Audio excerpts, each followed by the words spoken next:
¿Qué pasa, Marcos? Buenas tardes, Montipeiro. Buenas tardes, Marcos. ¿Cómo están las máquinas? Bueno. Este meme ya desgraciadamente caduco desde... Yo creo que aún le queda un poco, ¿eh?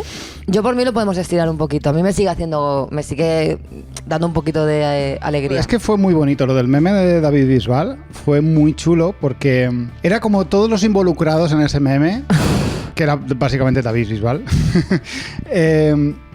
Como que vimos una parte muy humana de él. Que por otra parte, que la magia es que esa parte humana nunca ha estado escondida. No, nunca ha estado escondida y además es algo muy... O sea, lo de ¿dónde están los máquinas? ¿Cómo están? ¿Cómo están los máquinas? Es una cosa muy, muy de cuñado. Pero había algo muy humano y muy entrañable en toda esa cuñadez. Yo fíjate lo que mi teoría, lo que yo vengo a defender aquí es que lo que realmente le da la gracia al meme es lo primero de todo. Lo primero de todo. O sea, yo creo que lo que creemos que nos hace gracia es lo de cómo están los máquinas, pero creo que el cómo están los máquinas sin lo primero de todo no hubiera triunfado, ¿sabes? Ya, probablemente. Creo que la clave... Porque a nadie se le olvida decir lo primero de todo. Creo que la clave es ese lo primero de todo, que curiosamente se dice lo segundo. Exacto. ¿Sabes? Creo que y hay ahí... mucha gente dice lo primero de todo, cómo están las máquinas. Y no es así. No, pero claro, porque lo lógico es que que digas lo primero de todo, lo primero de todo. Claro. Pero al subvertir ahí ese pequeño desorden, ese pequeño caos, creo que es el que le da... Sí. gracia. Esa es mi movida. Yo defiendo eso. Creo que si lo hubiera dicho simplemente cómo están las máquinas, no se hubiera convertido en meme. Efectivamente. Se rompió muy rápidamente. O sea, más pero que yo no creo que se haya roto, ¿eh? A ver, al final el meme está en nuestros corazones. O sea, nosotros podemos seguir manteniéndolo con vida siempre que se ha quemado, pero el caso es que yo a mí me sigue haciendo gracia. Yo creo que el capital humorístico a mí también, sí. El capital humorístico no se ha agotado. No. Obviamente ha habido un descenso, claro, pero no se ha agotado. En mi corazón sigue estando vivo. ¿Sabes qué creo que ha pasado? Que como ya somos muy conscientes de todas las mareas de los memes, todo el mundo ya es muy consciente de cómo suben y bajan. Creo que es el primer meme que se ha quemado, pero que todo el mundo es consciente de cómo se ha quemado ese meme. Sí, porque ahora ya sabemos que el ciclo de vida del meme es el que es. Es el que es. Entonces todo el mundo se da cuenta, todo el mundo se ha bajado del meme y lo han dejado libre otra vez. Total. Antes de que muriese. ¿No crees que ha pasado eso? Totalmente de acuerdo. Porque cuando todo el mundo estaba diciendo se ha muerto el meme, lo han quemado, no sé qué, no sé cuántos, todo el mundo se ha bajado, nadie dice cómo están las máquinas y no se ha muerto. No se ha muerto. No se ha ahogado del todo. No. Ha conseguido sobrevivir y entonces nos permiten un poco en privado es un poco, por hacer una analogía, como lo que se dice, ¿no? de ciertos famosos que fingen su propia muerte. Efectivamente. Para mantenerse en lo más alto. Creo que el haber anticipado la muerte de este meme antes de hora le ha permitido precisamente seguir vivo. Totalmente de acuerdo. Estoy de acuerdo contigo. No, he empezado diciendo que estaba muerto, pero porque era lo que todo el mundo decía, pero tienes razón. Yo sigo apostando por cómo están las máquinas, lo primero de todo. Yo sigo compartiendo el sticker que... Bueno, tú y yo lo compartimos todas las mañanas. Claro. Y creo que es importante. Yo no pienso nunca hablarte a ti por la mañana sin utilizar primero ese meme. Pues, oye, igual estamos ante el primer meme que es un meme en privado. Igual todo el mundo está compartiendo el meme en privado. Yo creo que sí. Pero en Twitter ya nadie lo comparte. Nadie habla de los máquinas. Porque nadie quiere ser el que utilice un meme ya muerto. Exacto. Nadie quiere ser acusado de eso. Pero en realidad todos queremos saber cómo están los máquinas. Lo primero de todo. Cosas que no...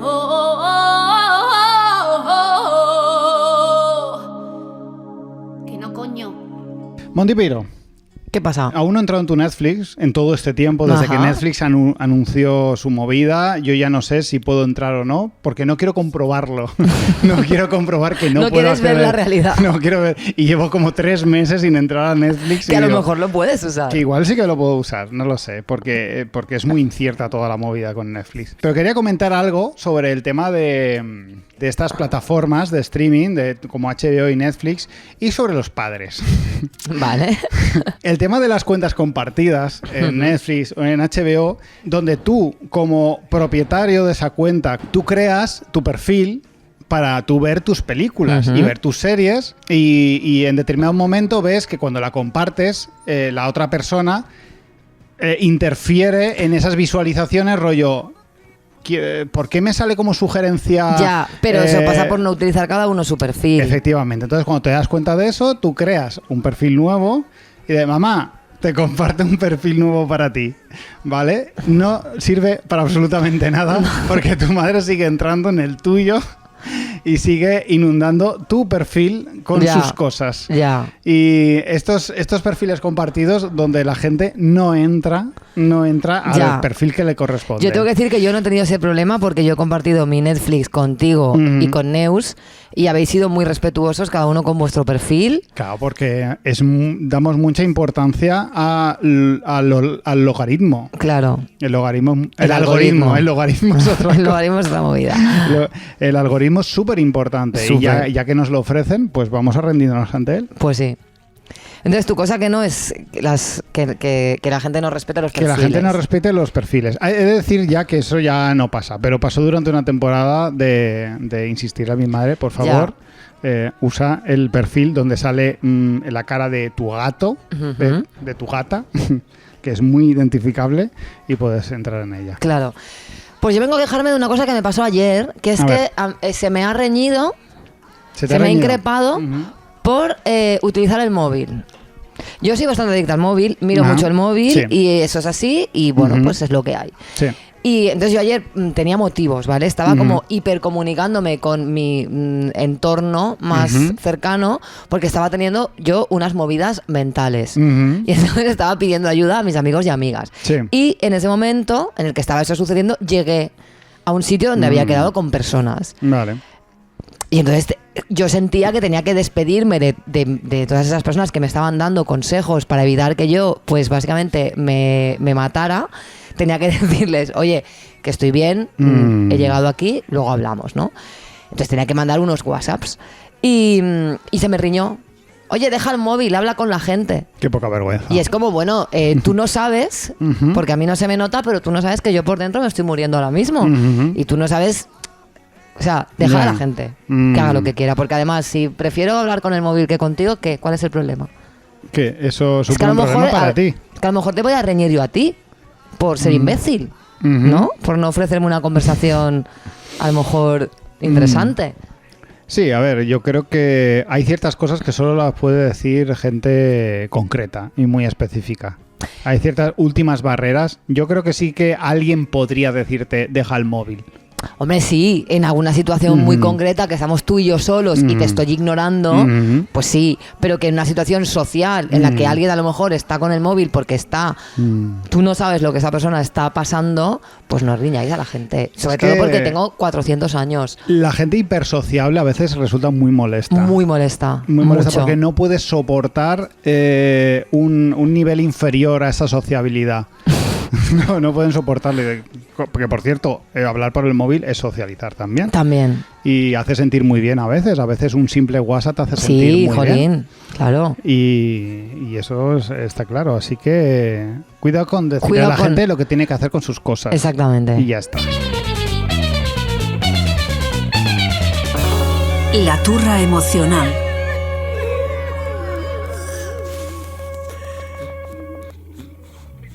Una pareja se despide en el aeropuerto. Ella se marcha muy lejos para perseguir un sueño. Él llora y la abraza fuerte porque sabe que no la volverá a ver. Una chavala huye de un asesino en medio de una tormenta y contra todo pronóstico ella acaba con él gracias a una concatenación de eventos afortunados. Un equipo de baloncesto compuesto por auténticos perdedores consigue ganar la Liga Regional gracias a un triple sobre la bocina lanzado por el eterno reserva. Un par de amigos discuten por una mujer a la que ambos aman. Un astronauta del siglo XXIII salva a la humanidad al conseguir comunicarse con una raza alienígena hostil. Las películas, las series, la literatura y en general las historias de ficción hace que todo brille con más fuerza. La palabra historia, etimológicamente, Montipeiró, viene del griego, como tú ya sabes. como todo venimos de Grecia. Y viene a significar algo así como conocimiento adquirido a través de la investigación. Y aunque en castellano parece que el significado, pues, como que ha derivado en otras cosas, me sirve muchísimo para lo que quiero contar.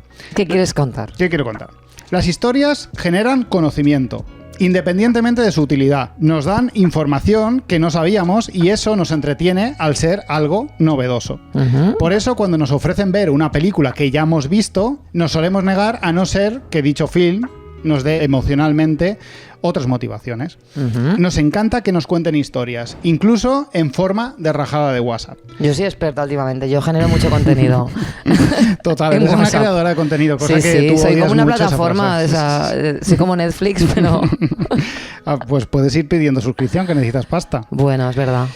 Cualquier chisme que nos llega de una tercera persona se gana rápidamente nuestra atención y queremos aprender más. Para algunos es realmente adictivo y mucho más motivador que ir al cine o al teatro, ya que es la vida real y nos hace aprender cosas nuevas de alguien que conocemos.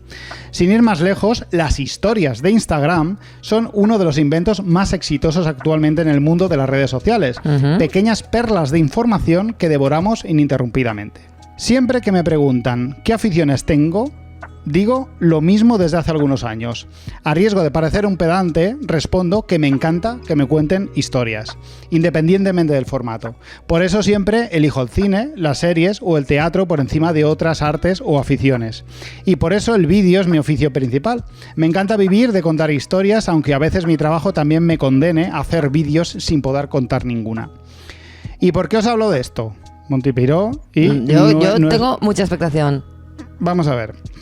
Básicamente mi afición no es la más exclusiva del mundo. A todos nos flipa que nos cuenten historias, como ya he dicho, y precisamente por la cantidad de historias que consumimos desde que somos niños, se forjan en nuestro cerebro ciertas estructuras de cómo es la vida, el mundo y la realidad en general.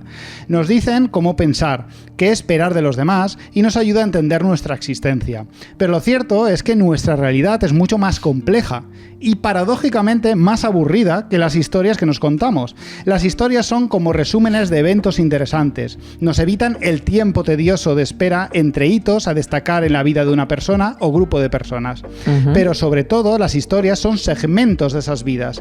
Tienen un principio y tienen un final, mucho más concretos que nuestras existencias personales, que nacemos sin conciencia alguna de quiénes somos y cuando morimos ya no estamos allí para hacer balance. Quería hablar de cómo las historias que contamos son necesariamente radicales, polarizadas y orientadas a hacernos sentir cosas, mientras que nuestra vida, la real, está llena de grises. Las decisiones que se toman en las historias que nos cuentan son necesariamente definitivas. Cuando en un videojuego eliges una opción, te cierras para siempre las puertas de otra. Cuando en una película el protagonista decide pasar a la acción, ya nada le puede parar. Y cuando en una serie alguien traiciona a alguien, se genera una enemistad irreconciliable con sangrientas consecuencias. Y es que nuestras vidas pueden ser más aburridas, pero afortunadamente son mucho menos definitivas. Tenemos 1001 oportunidades para cambiar, rectificar y reconducir nuestras narrativas. Pero desgraciadamente, muchos tenemos una mentalidad construida a base de historias. Tendemos a interpretar nuestra realidad como si fuera una historia más, con su introducción, su nudo y su desenlace. Vivimos todas las cosas como definitivas cuando, exceptuando una enfermedad grave o la muerte, nada es tan absoluto. Nuestra existencia tiene una introducción. Un nudo que se anuda a otro nudo, que a su vez se enrolla a otro nudo, que a su vez se engancha a muchos nudos más. Ninguno de nosotros salvaremos el planeta, Monty Peiró, ni ganas a estas alturas. Nadie meterá un triple en el último segundo, pero al menos nosotros tenemos la opción de cambiar las cosas. Ned Stark, no. Nos pasamos meses e incluso años lamentando decisiones, llorando pérdidas y bloqueados ante situaciones inesperadas en las que no sabemos cómo actuar. Discutimos con amigos y tardamos años en volver a hablar con ellos hasta que el azar le da por ponérnoslos accidentalmente delante sin poder huir de la situación. Y de repente descubrimos que hemos olvidado por qué discutimos con ellos en un principio. Y todo vuelve a ser como antes y tú te sientes estúpido porque has perdido años de relación con una persona que te aporta muchas cosas. Hay un momento en la vida de todo mayor de 30 años en el que se empieza a decir la frase «ahora ya es tarde para eso». Y es una de las mayores equivocaciones que podemos cometer. Creedme, Sé de lo que hablo. Vemos nuestras vidas como episodios cerrados sin continuidad, y es extraño porque al mismo tiempo vivimos compungidos, no gastando todas nuestras balas. No vaya a ser que el día de mañana nos volvamos subnormales y no tengamos capacidad de adaptación por entonces. Trabajamos, ahorramos y tememos por el día de mañana. Buscamos una felicidad que nunca llega, como si se nos hubiese sido prometida en algún momento, como si una vez llegada la jubilación automáticamente nos empezáramos a correr indefinidamente de pura satisfacción. Planificamos nuestra vida como si fuésemos a vivir para siempre, pero la experimentamos como si se fuera a acabar mañana. Y así nos va, Monty Peiró. Pues sí. Lo cierto es que nunca me deja de sorprender cómo nos lo montamos en general los seres humanos para tener semejante potencial y desperdiciarlo con tanta osadía. ¿Cuántas pruebas necesitamos? ¿Cuántos años tenemos que tener para aprender que nunca es demasiado tarde para muchas cosas? Que hoy nos rechazan en una entrevista de trabajo, perdemos un ser querido o simplemente se nos quitan las ganas de hacer cosas creativas, pero eso, nos guste o no, pasará a ser cosas del pasado. Los sucesos vitales pueden ser irreversibles, pero nuestra vida, mientras siga siendo vida, continúa. Y es ridículo pensar años después en la cantidad de tiempo que perdimos lamentando un suceso o dando por sentado que determinada movida ya no era para nosotros, como si eso significase algo. Hay una frase tan simple como bajonera que dice «nada es para siempre». Pero esto puede leerse como algo positivo si pensamos en cosas que no nos permiten disfrutar de nuestras vidas. Esas no tienen por qué durar para siempre, y no lo hacen si nosotros no nos empeñamos en ello. La época de estudiar no acaba en los 20, la de divertirse no acaba en los 40 y la de relacionarse con otras personas no acaba en los 60. Nada acaba en ninguna parte, aunque en determinado momento hayamos decidido que ya estaba bien. Podemos volver a lo que sea. Y traigo este tema, todo mal, como una especie de terapia, como hace Media España con sus respectivos podcasts. Pues siento mi propia vida como si cada episodio de la misma estuviese ya en su giro final. Me sorprende muchas veces pensando, ahora ya esto, ahora ya lo otro, como si tuviese un puto sentido, como si mi vida se rigiera por algún tipo de ley impuesta por una industria. Las películas duran entre hora y media y 3 horas porque así está establecido. Ese tiempo da para lo que da, y no es posible inundar las mismas de giros de guión, pero en la vida real sí se puede, de hecho se debe. Lo que en el cine es síntoma de mala escritura, en la vida puede significar algo bueno. Y es que la vida debería ser un poco como la última temporada de Juego de Tronos, llena de decisiones atrevidas, de giros arbitrarios no guiados por la racionalidad y de dragones gigantescos quemándolo todo. Nada es para siempre, ni siquiera tu empeño en negarte cosas. Muy bien, o sea, esto te lo estás contando a ti mismo. Sí, y dicho, pues ¿para qué me lo voy a guardar para mí si puedo darle la turra a absolutamente en toda España? Pues, bueno, está guay, está guay. Yo estoy de acuerdo. Sí, ¿tú crees que estás de acuerdo? Yo estoy de acuerdo, y lo que pasa es que yo no creo que me rija tanto por esto. Es decir, yo sí que creo que vivo más acorde a pensar que se pueden cambiar que puedes cambiar el guión en cualquier momento, vamos. Pero a veces también me sorprendo a mí misma pensando, es muy tarde para esto, ¿eh? Sí, tú siempre has sido como un poco una horma en mi zapato especulativo. No entiendo lo que quieres decir. Yo tampoco, muy bien, me ha gustado la palabra. En cuanto a que muchas veces tengo como ciertas reflexiones sobre mí mismo y tal, y tú eres el antídoto perfecto. O sea, cuando yo estaba escribiendo estas líneas, estaba pensando justo en esta situación en la que tú ibas a comentar un poco lo que yo iba a comentar. Tenía clarísimo que, bueno, que tú es que llevas otro rollo. Yo llevo otro rollo. También creo que yo tampoco soy lo radicalmente opuesto. Creo que hay un equilibrio. Es decir, está guay que nunca es tarde para muchas cosas, pero a veces sí que es tarde para algunas cosas. Por supuesto, y no pasa nada, y no es ningún problema. Lo que pasa es que hay que distinguir para qué cosas no es tarde y para qué cosas a lo mejor sí. Te quiero decir, para qué cosas es sano aceptar que es tarde. Qué cosas hay que soltar y no romantizar, y que no pasa nada porque en determinado momento a lo mejor ya no te toque hacer ciertas cosas, y a la vez abrazar que hay otras cosas para las que nunca es tarde. Lo que has dicho de estudiar, por ejemplo, sobre todo porque estudiar no tiene por qué tener ese valor ligado al mercado laboral o a la profesión. Claro. Se puede estudiar de hecho creo que no hay nada más sano y más guay que estudiar algo que realmente te guste sin ninguna expectativa, que esto es lo que nos pasa a todos los que estudiamos antropología. Evidentemente no tenemos ninguna expectativa de ganar dinero. Por eso creo que es una carrera que la estudia mucha gente ya mayor. Y creo que se disfruta mucho porque precisamente el valor que tiene esa carrera es que te hace mejor persona, no mejor trabajador. Claro. Porque trabajar no vas a trabajar. Claro. Pero sí que te aporta cosas, y como ya te enfrentas desde ese punto, desde es tarde para estudiar una carrera, pero para esta carrera siempre va a ser tarde, porque aunque tuviera 20 años sería tarde si lo que quiero es encontrar un trabajo. Entonces hay cosas que está guay, precisamente que su valor reside en que las puedes hacer tarde, ¿sabes? Cuando en teoría ya no es su momento. ¿Cuál era tu propósito? ¿Qué es lo que te quieres decir a ti mismo?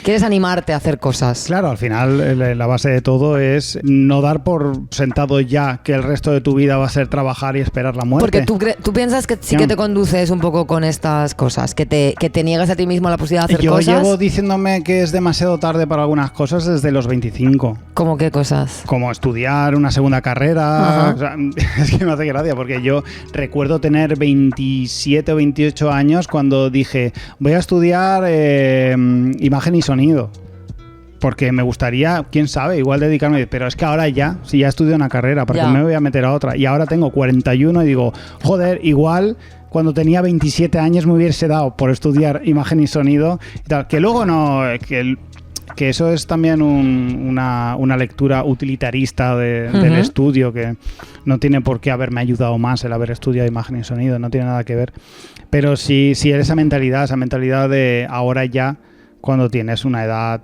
ridícula, o sea, pero que te das cuenta demasiado tarde siempre te das cuenta tarde de que era muy pronto cuando tú dijiste que era tarde. Por eso la próxima vez que pienses es muy tarde para esto, hay que desoírlo. A mí lo que me está pasando este pensamiento es un poco pues con el tema creativo de que conforme, pues bueno, pues a veces te sientes más cansado, te sientes tal y dices, la época de crear ya pasó y es una gilipollez como una casa. Hombre. Además que luego siempre están como esos ejemplos motivadores que puedes buscar de no sé quién pintó su primer cuadro a los tal, no Exacto. sé. Siempre hay ejemplos ahí para... Pero sobre todo que tú puedes parar de hacer algo y recaptarlo muchos años más tarde. Claro. O sea, tú no tienes por qué tomar una decisión, que por eso he pegado la turra esta con la historia y las películas y todo al principio, porque es que tú puedes tomar decisiones y deshacer esas decisiones. Claro. Y es una de las cosas más interesantes de la vida real. En la vida real tú puedes tomar una decisión y desdecirte. Bueno, luego la gente podrá decidir si aceptar tu cambio de opinión. Sí, pero que está claro que la vida no es como en las películas, no necesitas un principio, un nudo y un desenlace. Claro. No se parece en nada, no nos guiamos. En absolutamente nada. Nuestra vida no es el camino del héroe, ni mucho menos. Es algo mucho más... o sea, la narrativa no se construye con las normas. Pero a veces caemos mucho en pensar sobre todo también en el destino, porque tendemos a pensar que obviamente nuestra historia, nuestra vida forma parte de una narrativa que tiene que acabar de alguna manera. Pero porque queremos ver, porque todas las historias que conocemos tienen esa estructura. Claro. Entonces queremos ver que nuestra vida tiene un principio, un nudo y un desenlace, que hay una lógica en la narrativa. Y es lo que tú dices, en realidad o sea, nuestra vida son como cientos de subtramas sin sentido, sin ningún principio y sin ningún final, con la mayoría de cosas ni siquiera tienen un nudo, o vives en un nudo eterno, o se resuelve de múltiples maneras. No hay por qué, no hay una justificación. Normalmente cuando ves, por eso lo comparaba con la última temporada de Juego de Tronos, ¿no? Dice, no tiene por qué haber una lógica, estas lógicas que se buscan siempre en las series de rollo, es que esta persona ha tomado esta decisión cuando no es lógico por su curva de personaje, ¿no? Su evolución de personaje. Pero luego también yo creo que por eso, cuando muere alguien joven, por ejemplo,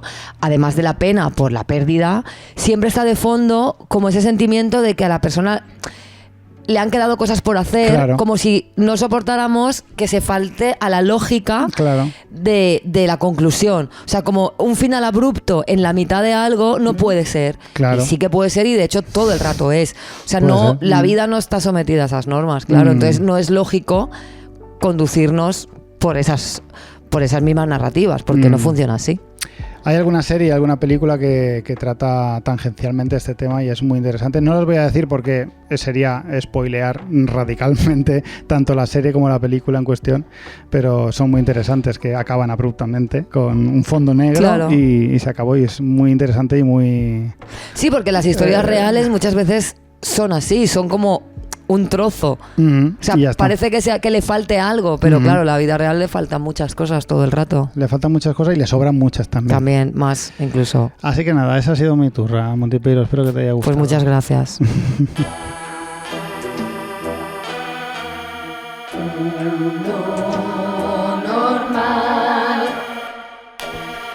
Marcos, vengo hoy a hacer un ejercicio de recogida de cable antológico. ¿Sí? Hostia, nosotros, en realidad, que tanto hemos rajado del mundo normal, yo que he desmenuzado en este podcast cada pequeño recoveco, cada arista, cada detalle, por nimio que fuese, del mundo normal, con cinismo, superioridad moral y sarcasmo, vengo hoy a decirte que pocas cosas han sido más que verme inmersa en el más normal de los mundos, en el aburrimiento extremo, la planicie emocional.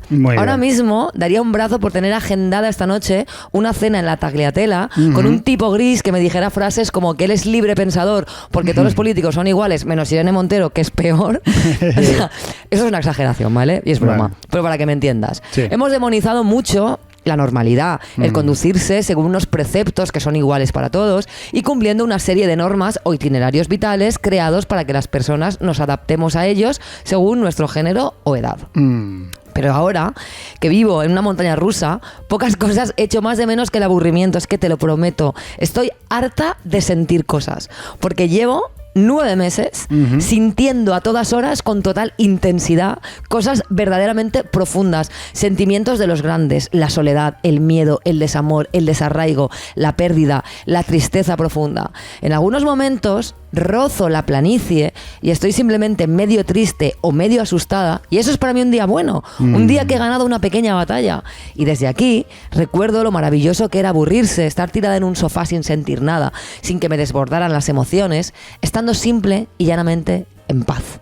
Y joder, eso era todo, eso es todo lo que aspiro. Nunca me han gustado los picos emocionales, ni siquiera los buenos, siempre me han pasado factura.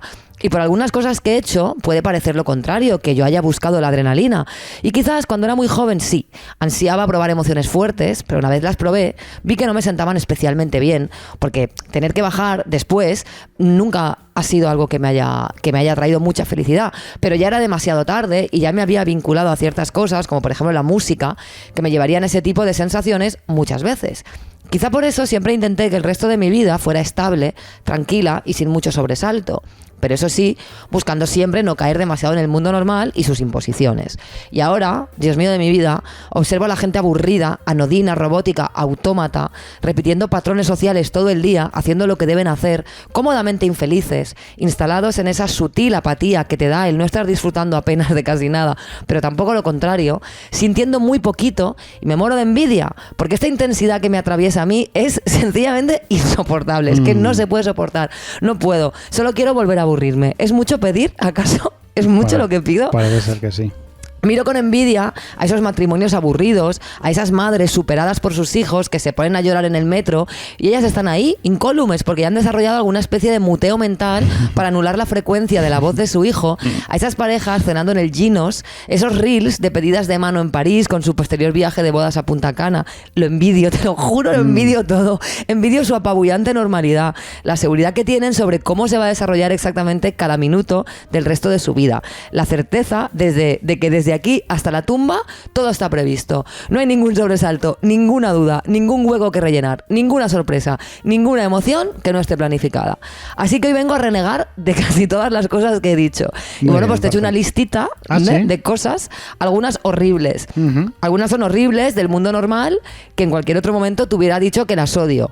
Y otras directamente son cosas que nunca he vivido y que ahora me parecen planazos, ¿vale? Vale. Algunas cosas sueño con ellas.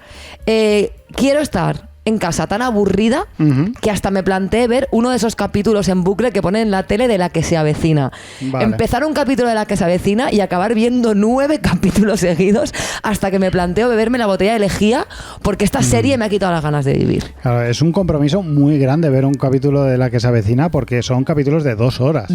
Sí, y que a la que te descuidas has visto 10 y te quieres morir. Pues eso lo echo de menos. Sí.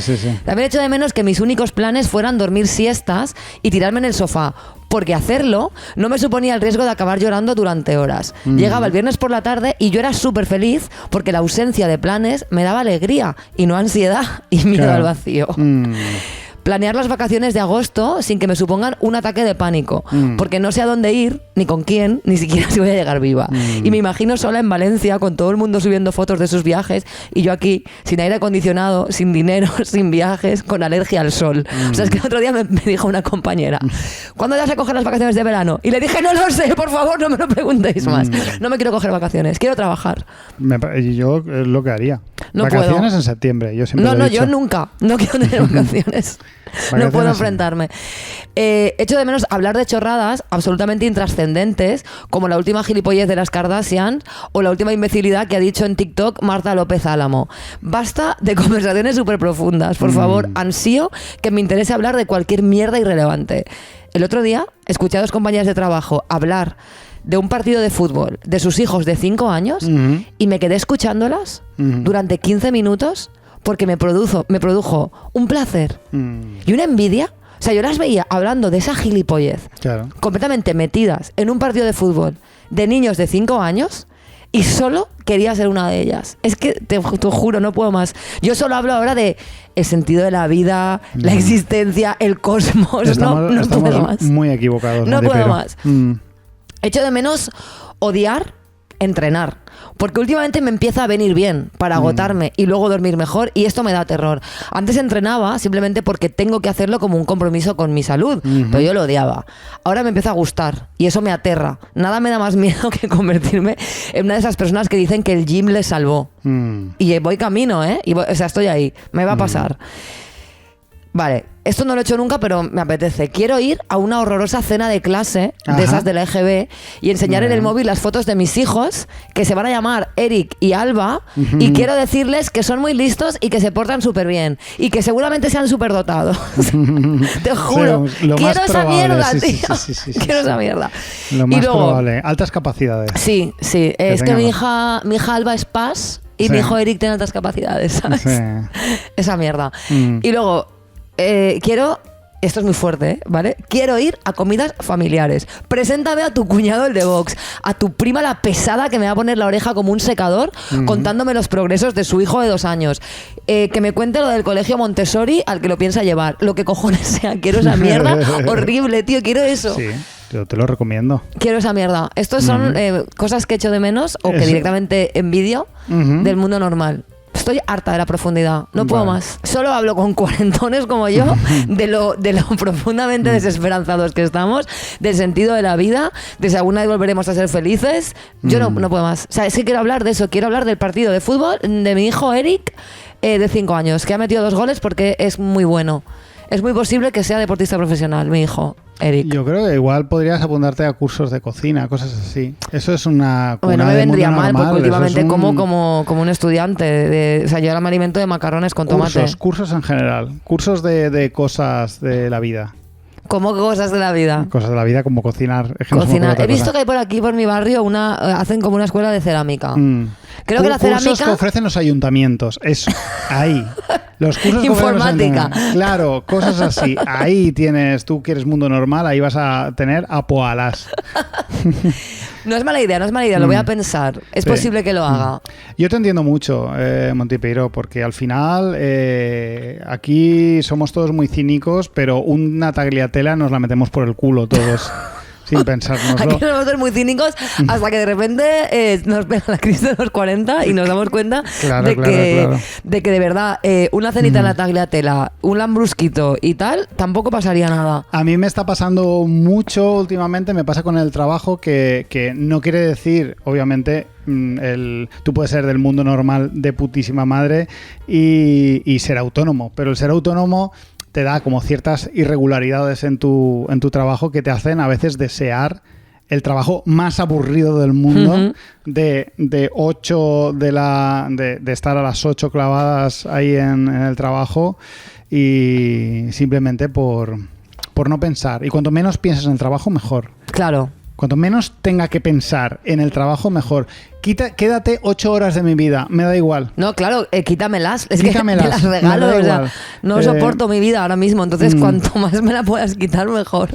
Así que te entiendo. Yo creo que estamos en ese proceso de estrechar lazos con el mundo normal. Sí, totalmente. Y decir, vale, no sois... Os entiendo.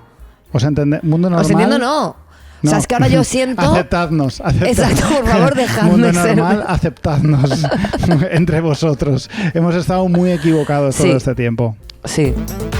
Bueno, pero cabrón, ¿esto qué es? ¡Viva Honduras! ¿Pero esto qué es? ¿Qué está diciendo puta? No vamos a dejarlo en paz. Me llama a mí sin ser nada de eso. ¡A la mierda! Bueno, pero cabrón, ¿esto qué es? Me cago en todo un muerto, desgraciado. ¿Pero esto qué es? El libro de declamaciones. Hola Monty, hola Marcos, os voy a hacer un comentario sobre las green flags y en combo con el mundo de los animales.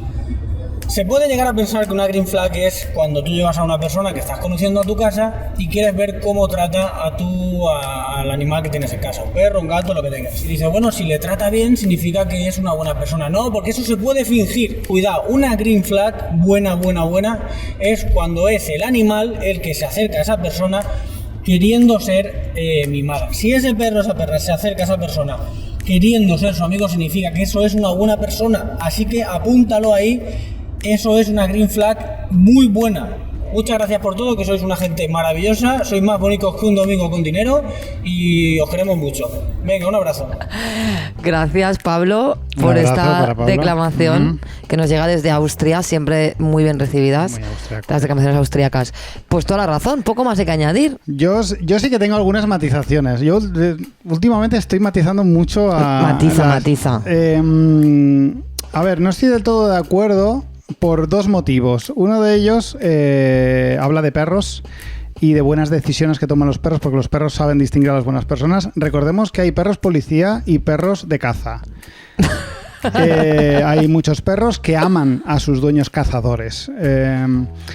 No sé, yo no confío demasiado en el buen criterio de los perros para elegir a las buenas personas. Pero bueno, yo creo que estamos hablando de perros que no sean policías. No vamos a empezar las cosas. Si empezamos a poner excepciones, no estamos aquí. Ya. Bueno, pues quedémonos con los gatos, porque gatos policías no hay. Bueno, pero es que los gatos odian a todo el mundo. Pero sí, igual por ahí va la cosa. Ya, igual los gatos son los que más se acercan. Igual los gatos odiando a todo el mundo se acercan más que los perros amando a todo el mundo. Pero además...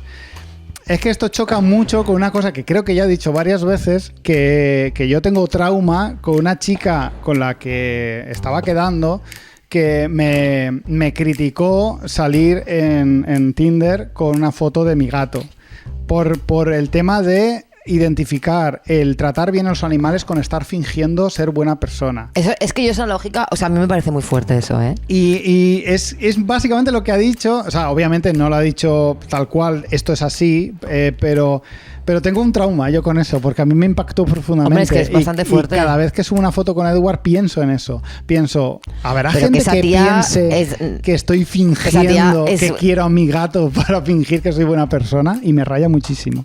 Hombre, pero esa tía, a lo mejor la que tiene un trauma es ella también, ¿eh? Sí, puede ser, no lo sé. No sé, bueno, ¿y quién no tiene un trauma? Tampoco sería nada del otro mundo. Pero bueno. Bueno, pues muchas gracias, Pablo. Exacto, ahí queda. Pablo. Abrimos el debate, a ver qué opinan nuestros y nuestras oyentes. Decidnos qué pensáis. Venga.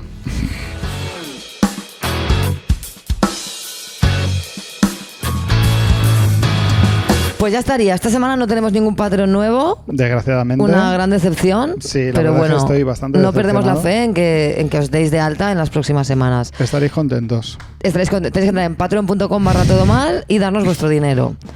Y nos vamos con una canción de Pauliña, que es una cantautora gallega con la que hace poco coincidí en el concierto de los Chicos del Maíz, que ella canta en El País del Miedo, que es una canción para la que yo grabé la base, así que estamos juntas ahí. Y esta canción se llama Revolta Eterna, de su disco Testemuñas, y mola muchísimo. Qué guay. Está muy guay. Así que, pues nada, la semana que viene, más y o peor. Pare ategado dunha tristura aparente, quérote para sempre, por sempre presente. Mira, moreniña, estou a túa vera, saber chamar ya mija quen che dija competencia. Aprende a remar, eche cousa seria, nesta barca imos todas xuntas en marea. Soas desta leria na revolta eterna, xuntas compañeiras imos facendo tarefa.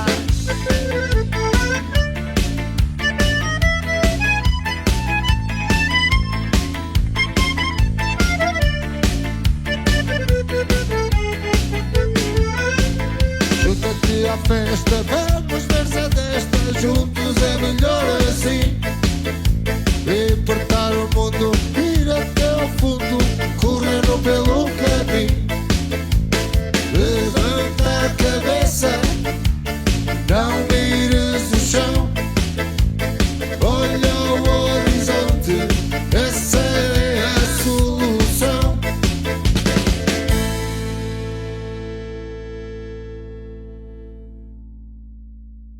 Sinto o corpo quente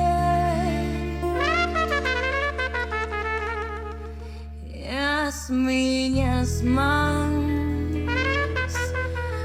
um tacto ardente, verde, que te quero verde.